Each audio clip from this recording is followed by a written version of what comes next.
हाय दोस्तों। आज हम सीखने वाले हैं बीजीय व्यंजकों के गुणनखंड करना। तो दोस्तों, गुणनखंड करने के लिए हमें सबसे पहले देखना होता है ये नंबर। ये है हमारा 15। अब 15 के हमें इस तरह से फैक्टर करने हैं, इसको दो ऐसे भागों में बांटना है जिसको घटाने पर ये 2 प्राप्त हो जाए। अगर उन दोनों की हम गुणा करते हैं तो 15 आना चाहिए, और अगर उन दोनों को माइनस करते हैं तो हमारे पास 2 आना चाहिए। इस चिन्ह का बहुत बड़ा रोल होता। अगर यहाँ माइनस है तो घटा के आना चाहिए, अगर यहाँ प्लस है तो जुड़ के आना चाहिए। तो करते हैं। 15 है, 15 के जब हम फैक्टर करेंगे तो यहाँ आ जाएगा 3 पंजे 15। अगर हम इन दोनों की गुणा करते हैं तो 15 प्राप्त होगा, और दोनों का अंतर देखेंगे तो कितना आ जाएगा, 2 आ जाएगा। दोनों का अगर हम अंतर देखते हैं, बड़ी संख्या से छोटी को माइनस कर देंगे, 2 आ जाएगा। तो करते हैं। यहाँ पर एक्स स्क्वायर प्लस, अब ये जो 2 है इसके स्थान पर हमने लिखना होगा 5 माइनस 3। जब ये हमारे पास 2 अंतर आएगा तो 5 माइनस 3, इस 2 के स्थान पे ये लिखा, ये एक्स हमारा यहाँ आएगा और 15। पहला और बाद वाला पद वही रहेगा, केवल ये चेंज होता है। अब एक्स स्क्वायर लिखेंगे, इस एक्स की गुणा अंदर करेंगे ब्रैकेट के तो ये हो जाएगा प्लस के 5x, प्लस की गुणा माइनस में होती है तो माइनस के 3x माइनस 15। क्या किया हमने, 15 के फैक्टर किए जिनका अंतर 2 हो। 3 पंजे 15 या 5 या 15 भी कर सकते हैं। तो यहाँ पर हमने 5 माइनस 3 लिख दिया है 2 के स्थान पर। ये x हमारे यहाँ पर है 15 और एक्स स्क्वायर। एक्स की और इस प्लस के चिन्ह की हमने ब्रैकेट के अंदर गुणा कर दी है, 5x और माइनस के 3x। अब देखेंगे दोनों में सेम क्या है, कॉमन नंबर। तो कॉमन नंबर हमने देखा यहाँ पर था x, कॉमन है दोनों में। यहाँ से x बाहर निकालेंगे तो एक x बचेगा, 2 थे एक बाहर है, प्लस 5। इसी तरह यहाँ पर कॉमन नंबर निकालेंगे 3 और 3, तो 3 कॉमन नंबर है, यहाँ x बचा।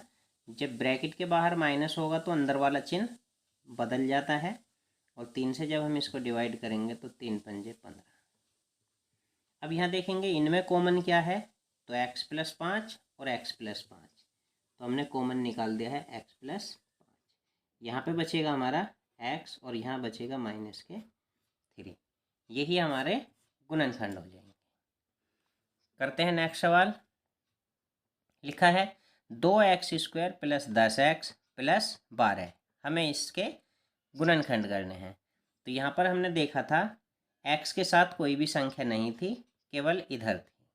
यहाँ पर शुरू में संख्या है और बाद में भी है, तो सबसे पहले क्या करते हैं, दोनों की हम गुणा कर लेते हैं, और गुणा करने पर हमें मिलेगा 24। 2 की और 12 की गुणा करने पर 24। अब हमें इस नंबर के गुणनखंड नहीं करने, अब गुणनखंड करने हैं 24 के। अब यहाँ पर प्लस का चिन्ह आया है, तो हमें यहाँ पर देखना होगा 24 के ऐसे 2 फैक्टर करने हैं जिनको जोड़ने पर, यहाँ क्या था घटाने पर, यहाँ पर आया है जोड़ने पर कितना आए, 10 आना चाहिए। तो 24 के ऐसे फैक्टर करेंगे जिनको जोड़ने पर 10 आए। तो हम कर सकते हैं 4 गुणा 6, 4 छंग 24। यदि इन दोनों को जोड़ देंगे तो 10 आ जाएगा, और गुणा कर देंगे तो 24 आ जाएगा।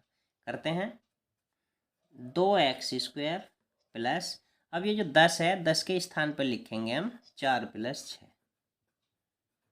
और ये x आ जाएगा हमारे यहाँ पर, और 12। फिर करेंगे x के और प्लस चिन्ह के अंदर गुणा, 2x² plus 4x plus 6x और प्लस के 12। फिर से दोनों में निकालना है कॉमन,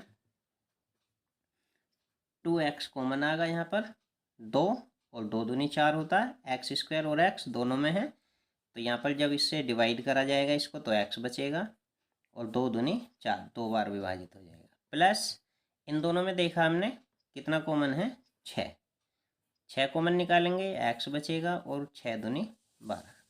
अब देखना है हमें इन दोनों पदों में क्या कॉमन है, तो x प्लस 2 और x प्लस 2, यानी कि x प्लस 2 दोनों में कॉमन है, x प्लस 2 बाहर, यहाँ बचा हमारा 2x और प्लस 6, ये हमारा गुणनखंड होगा। करते हैं नेक्स्ट सवाल।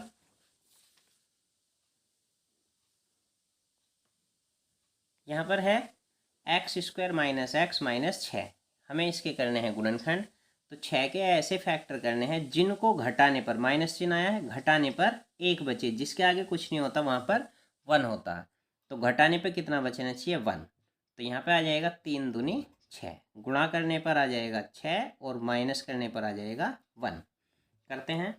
लिखा है एक्स स्क्वायर माइनस के एक्स था और 6 फैक्टर करोगे तो एक्स स्क्वायर माइनस 1 की जगह क्या लिखना है? 3 माइनस 2, 3 माइनस 2 एक्स और माइनस के 6, अंदर गुणा करोगे इसकी एक्स स्क्वायर, यहाँ देखो माइनस है और यहाँ एक्स है तो माइनस के 3x।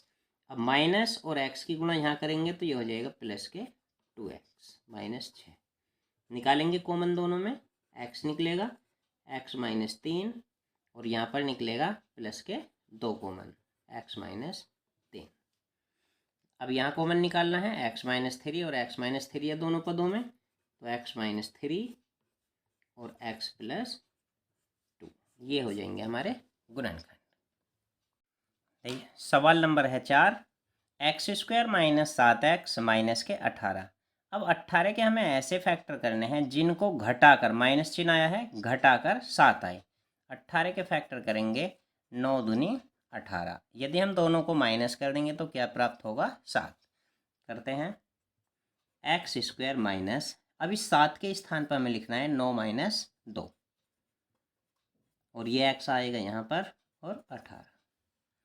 अब इस x की और इस माइनस चिन्ह की दोनों के अंदर गुणा करनी है, तो हो जाएगा हमारा एक्स स्क्वायर माइनस के 9x, माइनस की गुणा करेंगे यहाँ पर तो प्लस के 2x माइनस 18। दोनों से कॉमन निकालेंगे x, यहाँ बचेगा x माइनस 9 प्लस दोनों से कॉमन 2 और x माइनस 2 नम 18। अब इन दोनों से कॉमन निकालना है तो x माइनस 9 कॉमन होगा और x प्लस 2, ये हमारे गुणनखंड हो जाएंगे। करते हैं क्वेश्चन नंबर 5। देखिए दोनों तरफ संख्या आई है तो क्या करना है? सबसे पहले दोनों की हमें गुणा कर लेनी है, 5 दूनी 10।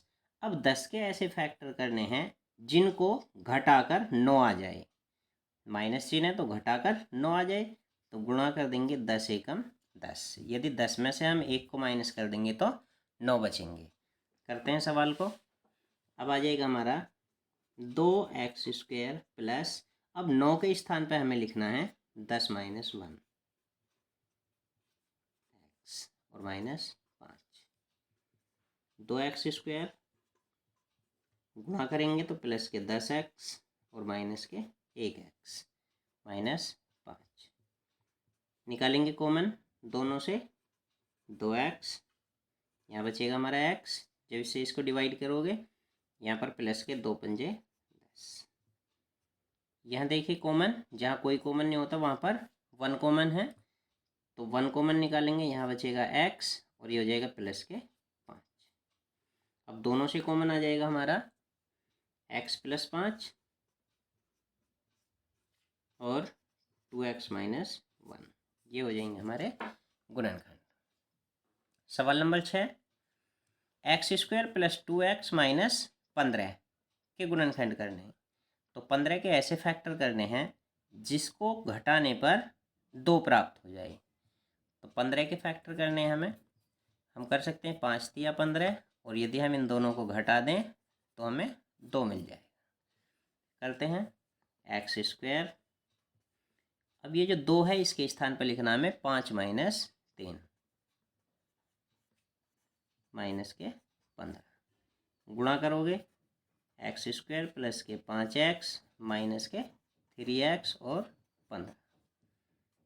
दोनों से कॉमन निकालना है तो x प्लस 5 दोनों से कॉमन, माइनस और यहाँ 3, तो x माइनस का कॉमन है तो प्लस के हो जाए 3 पंजे 15, दोनों से कॉमन x प्लस 5 और x माइनस 3, तो ये हो जाएगा हमारा गुणनखंड। तो दोस्तों इस प्रकार से हम बीजीय व्यंजकों के गुणनखंडों को ज्ञात करते हैं।